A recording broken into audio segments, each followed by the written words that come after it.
हिंजिड़ी आपण केबे आसीथिले को सभारे नवीन बाबू कही जे एठिकार विधायक किए बोली प्रश्न करते से सभार कौन आपण थिले कि को कर्मचारी जनक कहले नवीन पट्टनायक को आप विधायक है से कर्मचारी ना किए से कर्मचारी किए आपणकर सस्ता लोकप्रियता आपण जी पुस्तक जदि किणु ना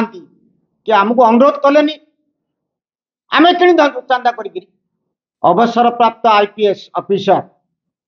लोकसभा प्रार्थी मध्य थिले प्रकाश मिश्र तांकर गोटे जो पुस्तक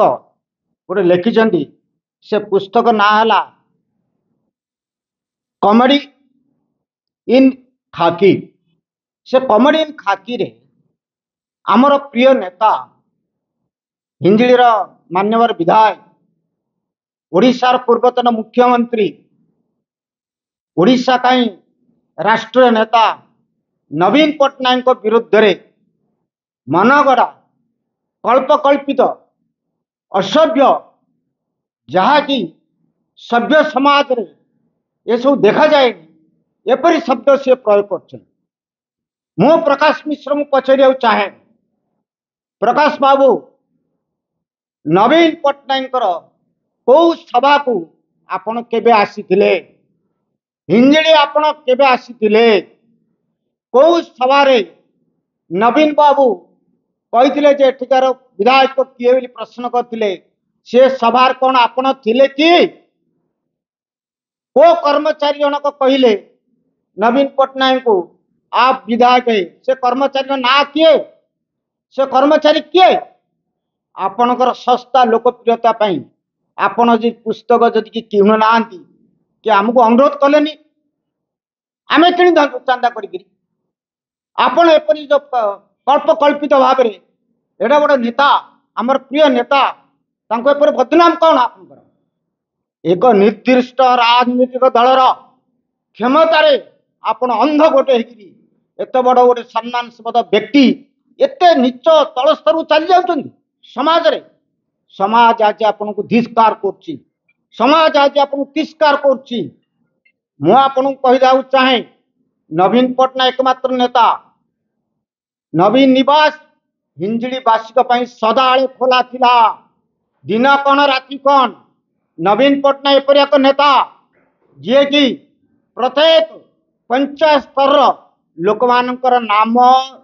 नहीं सी कहते डाकुले मुझे तार एक मुख साखी सुभाष बाबू प्यारी बाबू सुरेंद्र बाबू व्यक्तिगत भाव में आ कौन से जानी ना आपण ये सब जो भंडामी करचंती तुरंत जनसाधारण पाखे क्षमा मागंतु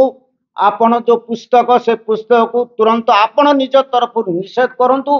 जदि निषेध करिवे नाही ताले बाध्य होई आमे जनसाधारण राजरास्ता को आसबु एवं राजरास्ता को आसला परे जो भयावह परिस्थिति आपण दायी रहिबे आपण को आमे कौन ए ओडिशावासी आपण क्षमा देवेनी तिरस्कार करिवे एतुर आपण क्षांत रहतु समय पड़े जदि तुरंत पुस्तक जदि आपण निषेध करें निज तरफ ये पुस्तक को आम जाली पोड़ी खार खार करदेबू प्रकाश बाबू आपण जो मिथ्या जो कल्पकल्पित मनगढ़ा कहानी ये सब जो लिखिं ये जो बड़ विराट काय पाप कर निशर्थ आपण क्षमा मागंतु निशर्थ क्षमा मागिरी ए पाप रु आपण मुक्ति हंतु ये चेतावनी आपन को देउछु ए परामर्श देउछु एवं आपन को मते कहि देउछु हिंजिड़ीवासी आम कदापि आपको सह्य कर पारुनु पुनर्बार मु प्रश्न करछि से कर्मचारी ना कौन आपण केबे को समय रे केते थर कोडी की हिंजिड़ीर कोडी की आस्तिले कहंतु आपण से तो कर्मचारी थिले आपण के डाकी दिला नवीन बाबू को पाखे आपण रहिथिले नवीन बाबू कहला आपण कोडी सुनथिले तार कहंतु जवाब दियंतु आपण बार जवाब नहीं